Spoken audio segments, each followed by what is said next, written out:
vamos falar sobre a CPMI do INSS. A gente lembra que ela já finalizou os seus trabalhos, teve ali os relatórios que foram apresentados, no entanto, os 2 relatórios acabaram sendo rejeitados, mas para hoje está prevista aí a entrega do relatório de trabalho da base do governo, que foi feito ali em conjunto, liderado pelo líder, né, que estava dentro da comissão da CPMI do INSS, o deputado Paulo Pimenta. Mas quem vai trazer essas informações para a gente, o que deve acontecer, por onde que esses documentos devem passar, é a nossa repórter Camila Xavier, que agora está conosco ao vivo. Camila, prazer falar com você, bom dia, boa terça-feira. Camila está lá no Senado e vai trazer os detalhes então de como vai funcionar essa entrega do relatório feito ali pela base do governo. Camila, com você.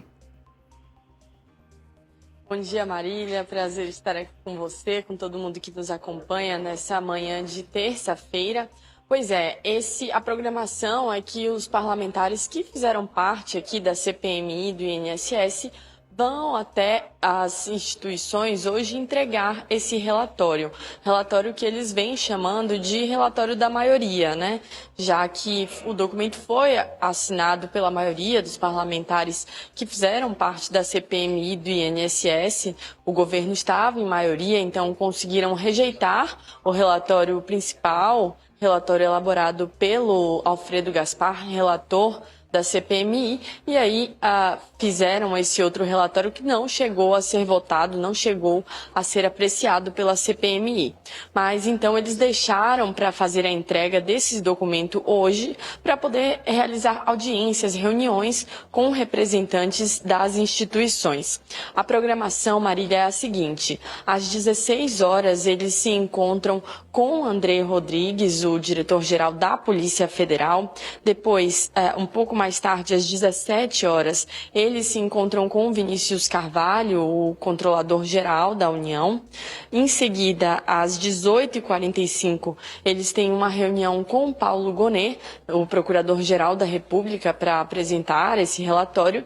E ainda não está confirmada a reunião com André Mendonça, ministro do Supremo Tribunal Federal, e que é quem relata esse caso do INSS lá na corte. Então, o que a gente tem de confirmado até o momento, então, são essas reuniões tanto com a Polícia Federal quanto com a Controladoria Geral da União e a Procuradoria Geral da República. Vão estar presentes nesse momento, né, Marília, nesses momentos, nessa entrega do relatório, o líder do governo no Congresso Nacional, Randolph Rodrigues, também a senadora Tereza Leitão, o deputado federal que foi líder do PT na Câmara durante o ano passado, Lindbergh Farias, também Paulo Pimenta, que, como você disse, foi quem liderou a bancada do governo na CPMI do INSS, além dos deputados Alencar Santana e Rogério Correia, que também fizeram parte dessa comissão, atuaram pelo PT lá na comissão. Então, eles se reúnem, vão apresentar esse documento e, como eu falei, eles não conseguiram aprovar esse documento, mas durante a CPMI conseguiram, então, rejeitar o relatório principal elaborado por Alfredo Gaspar por 19 votos a 12. E lembrando, Marília, que esse relatório que os parlamentares da base do governo apresentam hoje, ele sugere, né, pede o indiciamento de 130 pessoas, entre elas o ex-presidente Jair Bolsonaro, também o seu filho e pré-candidato à presidência da República, Flávio Bolsonaro, além de Daniel Vorcaro, dono do Banco Master, e Fabiano Zettel, que é o seu cunhado e que também teve envolvimento, né, apontado como envolvido nesse caso do Banco Master, e o Banco Master acabou aparecendo nos trabalhos da CPMI por conta de uma possível atuação do banco em um esquema de fraudes também ligados aos descontos indevidos de empréstimos consignados privados, que são esses empréstimos que o desconto é feito diretamente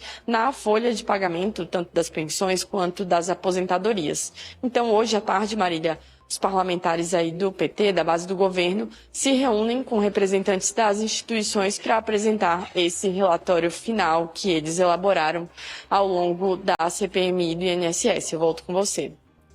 É isso, né, Camila? A tarde que deve ser bastante agitada aí, principalmente para essa base do governo aí tentando de alguma forma ainda salvar a CPMI do INSS. A Camila vai continuar aqui conosco, mas a gente vai se juntar aqui para nossa conversa o coordenador de política aqui do Portal Metrópolis, Gabriel Bus. Gabriel, bom dia! Saudade de você, quanto tempo que a gente não conversa. Gabriel vai conversar aqui com a gente. Eu vou pedir para você trazer, Gabriel, uma análise, né, de tudo isso que a Camila trouxe para a gente sobre essa entrega desses relatórios à Polícia Federal, CGU e à Procuradoria-Geral da República e Polícia Federal também. O que isso pode resultar? E a Camila vai conversar aqui com a gente. Vamos fazer um bate-bola aqui nós três sobre toda essa situação. Bom dia, Marília. Bom dia, Camila. Bom dia para quem está nos assistindo. Prazer estar aqui de novo.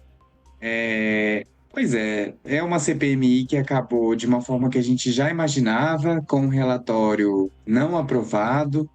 Havia uma expectativa grande de que se chegasse a um acordo, de que se pudesse construir um acordo com o relator, o deputado Alfredo Gaspar, mas o relator não conseguiu chegar a um acordo com a base do governo, apresentou ali o seu relatório, manteve seu relatório de 5.000 páginas, ele gostou bastante de destacar isso ao longo do final da CPMI, de que o relatório estava bastante construído, haviam muitas páginas, e um dos indiciados do relator era o filho do ex-presidente, do presidente Lula, o Lulinha, né? Então, houve ali um grande atrito, foi uma CPMI marcada por muitas brigas, muitas discussões, houve até um episódio de agressão física. Então, foi uma CPMI bastante tumultuada, se a gente pode resumir assim, e claro, terminou como muita gente previa e como a gente tinha comentado aqui ao longo do último mês, sem um relatório final, ou seja, sem uma conclusão, né? Uma CPMI que acaba, mais uma vez, sem conclusão, porque o relatório final, para quem está assistindo entender, é o coração, né, de uma CPMI. Se espera que no final de um trabalho de investigação haja aprovação de um texto, para que esse texto possa ir para os órgãos competentes e, a partir dali, haver uma investigação. O que o governo tenta fazer agora é apresentar esse relatório paralelo que não foi aprovado. Eles estão chamando de relatório da maioria, porque, como a Camila bem trouxe, foi um relatório assinado pela maioria dos parlamentares da comissão. Eles estão tentando levar os órgãos de investigação para que esses órgãos façam um trabalho e apurem ali quem, de fato, pode ser investigado ou não com os elementos que eles trouxeram nesse relatório.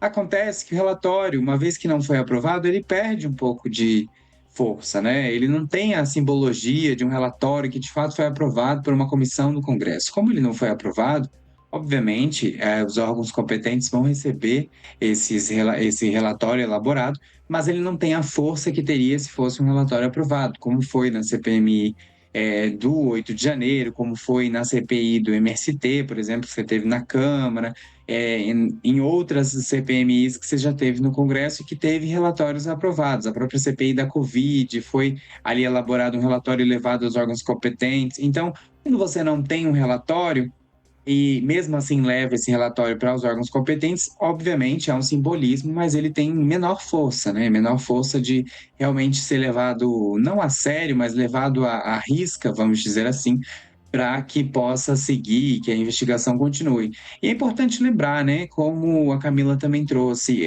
a CPMI trouxe também essa questão do Banco Master, e até se perdeu um pouco nesse final, porque trouxe muito mais o Banco Master do que o INSS nessa reta final. Então, havia ali uma investigação paralela dentro da própria CPMI. E outro fator bastante importante para a gente trazer para essa conversa é a questão de que essa investigação já está em curso, né?